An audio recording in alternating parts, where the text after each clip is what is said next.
सभी चिकित्सक गणों को नमस्कार। क्योंकि इलेक्ट्रो होम्योपैथी चिकित्सा विज्ञान में हमारे पास केवल 60 डेज का टाइम है। इस 60 डेज में हमें बेस भी कंप्लीट करना है, 38 मेडिसिन का कंसेप्ट भी क्लियर करना है और आखिरी में सिलेक्शन ऑफ मेडिसिन बेस के अकॉर्डिंग ले करके डिफरेंट टाइप ऑफ डिजीजेस को क्योर करने की मेथोडोलॉजी भी आप सभी को सिखानी है। इसी क्रम में आज सुक्रोफ्लोसो ग्रुप की जो चौथी मेडिसिन हम कहते हैं मेनली S5, जो कि सुक्रोफ्लोसो की चौथी रेमेडी कहलाती है। इसका कार्य क्षेत्र अत्यंत विस्तृत है, स्पेसिफाइड है और EH प्रैक्टिस के दौरान बहुतायत में प्रयोग की जाने वाली रेमेडी भी है। मानव शरीर में सबसे महत्वपूर्ण और सबसे बड़े ऑर्गन के तौर पे लीवर मानी जाती है और इलेक्ट्रो होम्योपैथी चिकित्सा विज्ञान में हम इसे जनरेटर ऑफ द बॉडी भी कहते हैं। अतः लीवर से संबंधित सभी रोगों व लक्षणों में सफलतापूर्वक प्रयोग की जाने वाली रेमेडी S5 होती है, जैसे jaundice, hepatomegaly, fatty liver, hepatitis, malaria, drunkenness और वोमिटिंग जैसे सभी। अर्थात S5 से प्राप्त तत्व लीवर सेल्स को मजबूत करते हैं। फलतः शरीर अपने विशिष्ट वांछित तत्वों को पाकर अपने अपने डिसऑर्डर को क्योर करने लग जाते हैं। फलतः शरीर में अपने वांछित जो तत्व होते हैं उसको प्राप्त करने के बाद शरीर जो होता है वो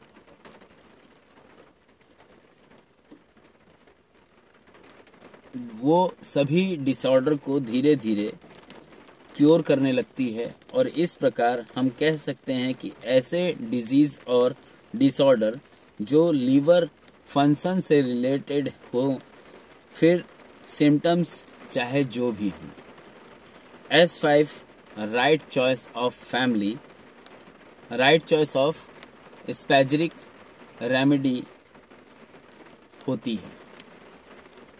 S5 का एक और कार्य है मोटर नर्व पर। अतः यह कार्निकल के दोनों तंत्रिकाओं, अगर आपने नहीं समझा होगा तो आप पैरालिसिस की क्लास मेरी देख लीजिएगा, उसमें आपको पूरे पॉइंट्स समझाए हैं मैंने, एक एक पॉइंट्स के क्रियाविधि को भी और फंक्शनल को भी और उसके एनाटॉमिकल स्ट्रक्चर के अंदर आने वाले परिवर्तन को भी समझाया है, उसको आप देख लीजिएगा। ये नैनो टेक्नोलॉजी के तहत बनाई हुई क्लास में मिल जाएगा आपको। Narayan herbal spagyrics nutrition YouTube channel है, वहाँ आपको ये प्राप्त हो जाएगा। तो मोटर नर्व्स पर होता है। अतः यह कार्निकल के दोनों तंत्रिकाओं के मोटर न्यूरॉन्स को संतुलित करके उसके जो भी लक्षण होते हैं उसको समाप्त करने में सक्षम होती है और मूवमेंट से संबंधित सभी पेशियों की क्रियाओं पर भी होती है। इसके अतिरिक्त S5 त्वचा के बाह्य मतलब एपिडर्मिस पर भी प्रभाव रखती है। S5 की सबसे बड़ी ग्रंथि यकृत लीवर की प्रमुख दवा मानी जाती है। मोटर नर्व सिस्टम और त्वचा के ऊपरी परत पर भी इसका प्रभाव अति उत्तम होता है। अपनी प्रैक्टिस के दौरान मैंने एक महिला को हेपेटाइटिस बी था। हेपेटाइटिस बी होने पर उसे पीलिया हो गया था। जब हमारे पास वो आई तो उसका शरीर हल्दी के गांठ की तरह डार्क येलोइश था और उसकी आंखें भी लगभग हल्दी के जैसी ही डार्क ऑरेंज दिखाई पड़ रही थी। हमने उसको S5 5 ड्रॉप मतलब D6 से भी नीचे उतर गए 1 ड्रॉप बनाया और उसको पीने के लिए दिया। साथ ही राइट हाइपोकॉन्ड्रिया में S5 का एक कॉम्प्रेस लगाने के लिए भी दिया।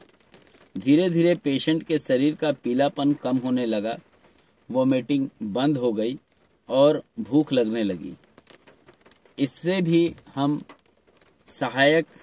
इसमें हम कुछ सहायक औषधियों को भी मिलाए और तब उसका उपयोग हमने किया। पेशेंट आज पूर्ण रूप से स्वस्थ है। आप सभी को ये तो मानना पड़ेगा कि इलेक्ट्रोहोम्योपैथी एक अत्यंत प्रभावशाली और शुद्ध रेमेडी होती है। इसकी रेमेडीज़ के अंदर कुछ विद्वान ऐसे भी होते हैं जो आरएस का समावेश कर देते हैं पीने के लिए।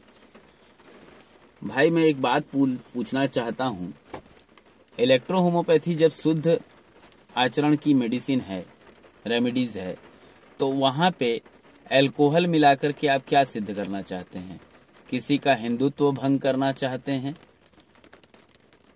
हाँ, कोई व्यक्ति उपवास है और वो व्यक्ति आपकी मेडिसिन अल्कोहल मिश्रित मेडिसिन को आप दे रहे हैं, उसका उपवास तोड़ रहे हैं कि उसका धर्म भ्रष्ट कर रहे हैं?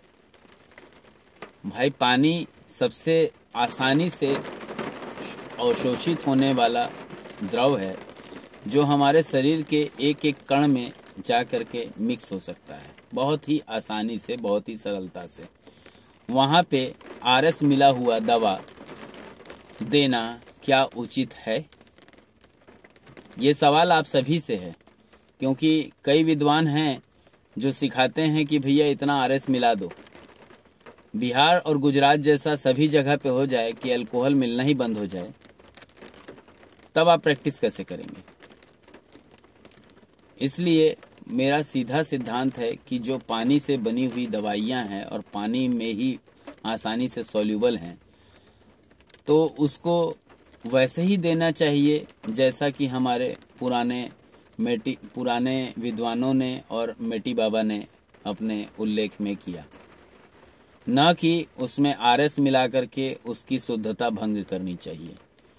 जितना शुद्ध दवा होगा उतना अच्छा रिजल्ट देगा। और अल्कोहल मिलने के बाद उसके एग्रेवेशन होते हैं 1/99 और 1/90।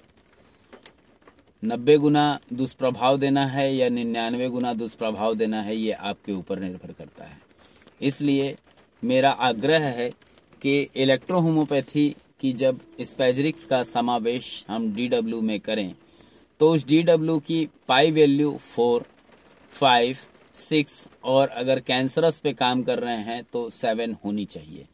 अगर नहीं तो इसके विपरीत हम जो भी कार्य करेंगे उसमें हमें सक्सेस की जो रेट होंगी वो घटी हुई भी मिलेंगी और किसी एक मानव के लिए घातक भी होगा। इसलिए सभी से आग्रह है, हाथ जोड़ के विनती है कि आप लोग DW जिसमें 4 पाई, 5 पाई, 6 पाई और अगर कैंसरस पे कार्य कर रहे हैं तो 7 पाई का DW ही उपयोग करें। इसमें प्रैक्टिशनर को भी लाभ है कि पेशेंट अनसिक्योर नहीं होगा, उसको कुछ हानियां नहीं होंगी और